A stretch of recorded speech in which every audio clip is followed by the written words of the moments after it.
Hey everyone, let's take a look at how the Diamond Dustin Poirier is most likely going to wind up ending his career.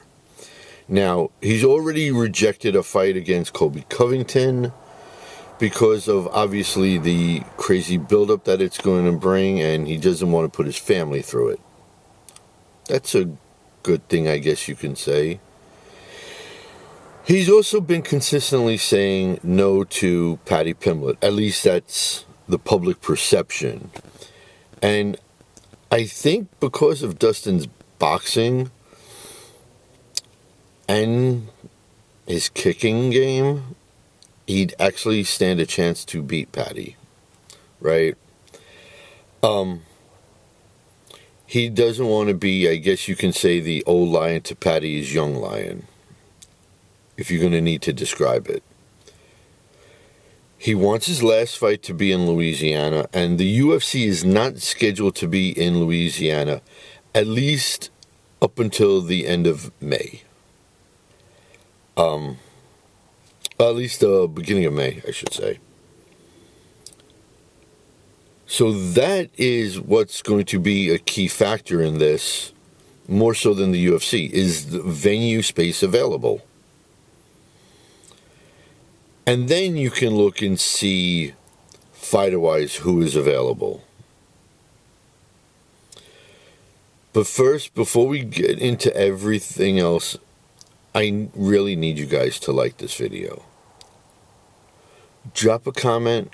Let me know who you think his last fight should be against. Tell me why. Drop a question. I promise you I answer everything. Also, like the video, and more importantly than all of it, please hit that subscribe button. It costs you nothing, and it helps me out tremendously. Okay, so, Dustin has said he wants not only the fight to be in Louisiana, but he wants a big name. Okay, so it's not going to be a pay-per-view card. Okay?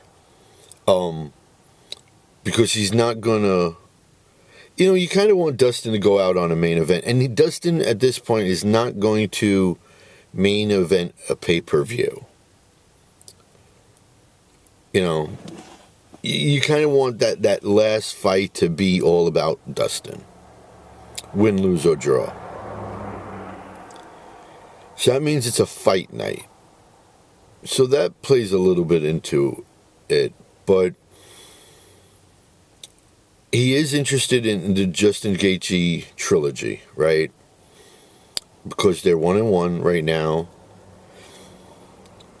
But Justin is fighting Dan Hooker at UFC 313 in a couple of weeks. And, well, by the way, he's also 1-0 against Dan Hooker. So maybe Dan Hooker, because Dan, I'm sure, wants that fight back. It's a possibility. However, neither one of those two fighters will be available for, say, 7, 8, 9 months. And that's just a fact. When you fight Justin Gaethje, Justin and his opponent are not available for at least minimum a half year after. They're both going to get wrecked. Okay?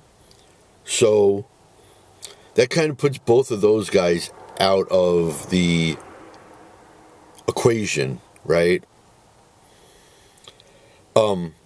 He's 2-0 against Max Holloway. Max Holloway would be a great name to go out with, but do we need to see a trilogy where someone's already 2-0? A fight makes no sense. And by the way, as far as Justin and Dan Hooker go, that leaves them not available till, say,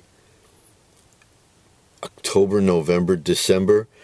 And you got to wonder, does Dustin even want to go through a training camp during the holiday season? Maybe he wants to spend the holidays with the family. Doesn't want to go through camp during holidays. That has to take into account. Michael Chandler is a possibility because Michael Chandler is honestly a caricature of what he used to be. He overthrows, he's awkward. I mean, his kicking game is still good, but he doesn't use his ground game anymore. That just, I don't see Michael Chandler, although it's a possibility. Because of the ground game of Charles Oliveira, and you already made Dustin tap once, take his name out of it.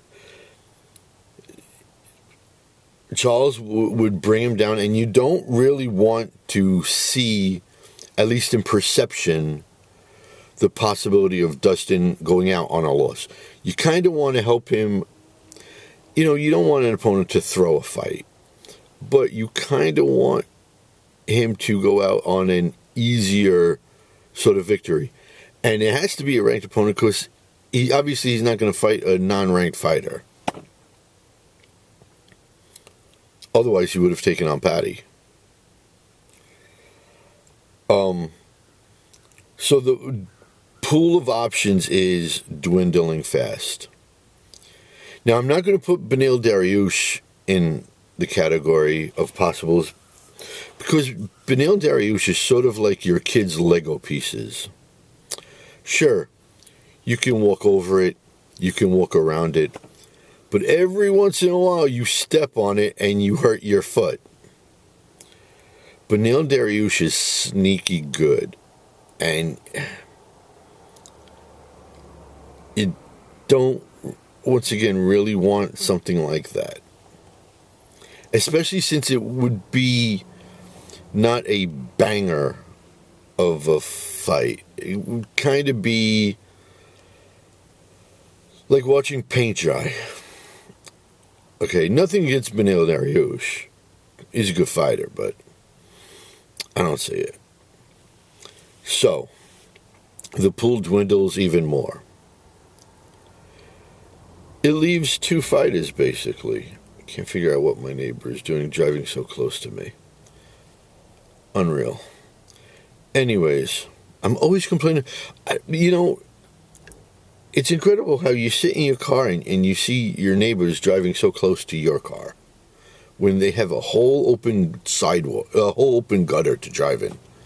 Sorry for the rant, but anyways.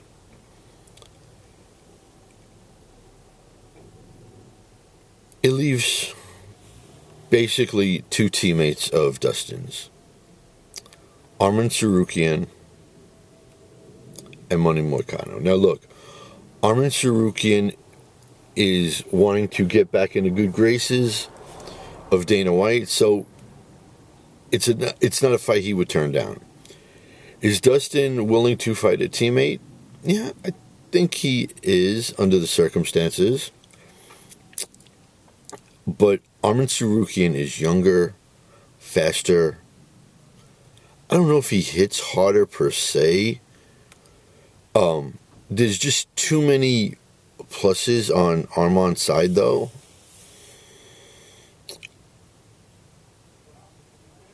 I don't think Dustin would want to fight Arman for his last fight.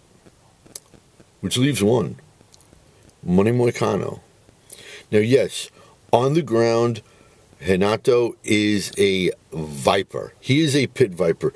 You go down on the ground with him, and you're going to tap or you're going to sleep. But Moicano has fallen in love with his boxing as of late. I mean, he isn't a put you to sleep with the fist type fighter, but it's something that he likes to do, which Dustin is better at. He is well-rounded. He has a really good left hand, does Moicano. He has a solid chin. He has heavy ground and pound when he takes you to the ground. My goodness. Manny Moicano's ground and pound might be one of the best in all of MMA. if I'm thinking about it.